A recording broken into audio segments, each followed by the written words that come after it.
Her house is never in order. Dinner is often late. Her family makes a ruckus in the grocery store. And her kids never get through all their homework. Such is the life of Katie Davis Majors. Take a look. Katie Davis Majors always dreamed of having a few kids and a house with a white picket fence. But when she moved to Uganda 10 years ago, Katie fell in love with and adopted 13 girls. After the biological mother of one of her long-term foster daughters showed up to claim her, life as Katie had known it ceased to exist. In her book, Daring to Hope, Katie shares how she chose faith in the midst of her circumstances and what she encountered in the least expected places. Please welcome back to the 700 Club, Katie Davis Majors. Katie, great to meet you. Thank you. It's great to be with you. I like your scarf. Is that African? Thanks. I don't know. It's several years old.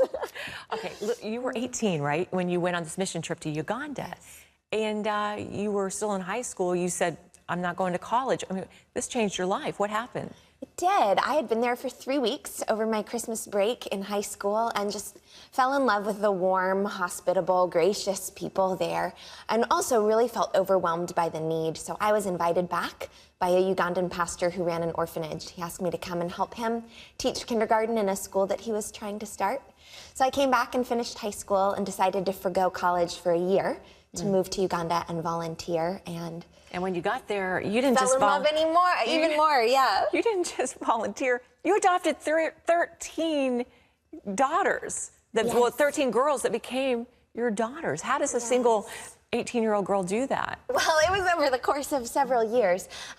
First, I founded Amazima Ministries, which was just really birthed out of the overwhelming need that I saw around me in the village that I was living in, but also a lot of the children living in the orphanage had parents who didn't put them in the orphanage because they didn't love them, but just because of a lack of financial provision. Just to get food. I was so broken by that women, men would have to give up their children just to know that they would eat or that they would go to school. And so Amazi Mom began a sponsorship program that sends children to school and helps parents with the basic needs of their children so that they can stay and be raised in their home where they are loved. And we, of course, try to share the gospel with them at every opportunity. They have mentors who are Ugandan people on our staff who go into the homes and do Bible studies. And so that was really when I first knew that I was called to stay and that would be my life's work. But when did you first know you were called to be a mother to the multitude? I mean, when did you first know, I'm going to start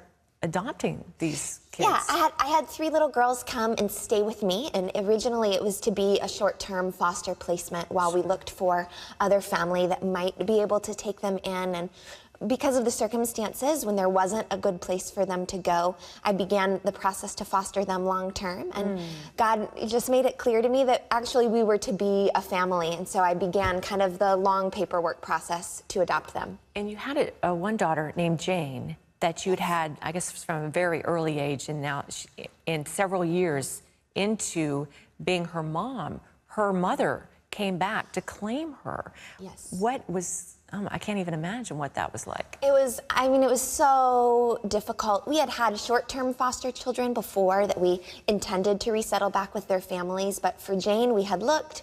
We'd done radio advertisements, we'd done newspaper. She was abandoned. She had been abandoned. She had been completely abandoned, and we could not find any family. So she'd been with us almost 3 years, and we, of course, had intended to make her a permanent member of the family. So it was shocking when her mother came and said, I want to parent her. And so part of me, of course, really wanted that for her, and part of me was, no, that's my baby. She only knew you as mom. Right, I had gotten her when she was 1. So she was very much a baby.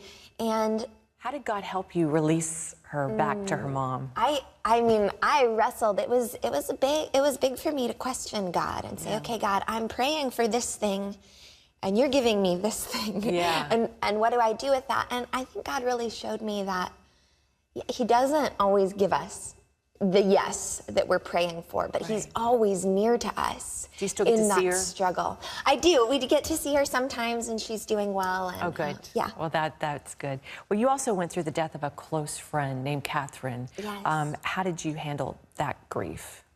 And Jane was kind of on the beginning of a season of a lot of grief and a lot of hardship for our family. Catherine was a friend who had come to stay with us because she was very sick. So I was helping her with her children, and then our home is near the local hospital. So it just made more sense for her to stay with us so she could get back and forth quickly. Right. And again, I had really prayed and believed that God would heal her. And so when he didn't, it was very difficult for me to grapple with, okay, my version of what would be good and what would be happy, and God's version of what was actually happening. And I think he just showed me that he does grieve with us for the hurt of the world. This is not as he intended us. And I felt his peace during that time.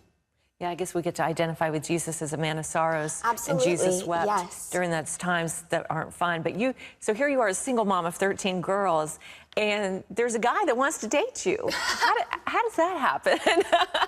So Benji has been living in Uganda for about 7 years now. He'd been there a couple years doing men's ministry. He disciples fathers and young men, just and you weren't interested at first, right? I wasn't, no. And it wasn't even that I wasn't interested specifically in him, but just that I couldn't wrap my mind around what that would look like for me. I really felt like I had kind of put that dream aside of this is probably not something that God has in my future. I'll probably But you guys got married. We did. I finally and eventually said yes, and we got married about a year after dating. And you have a child of your own now. See, yes. There's 14. We have 14 children now. Okay, so more kids on the way, or I mean, more children to be adopted? And I don't know. We'll see.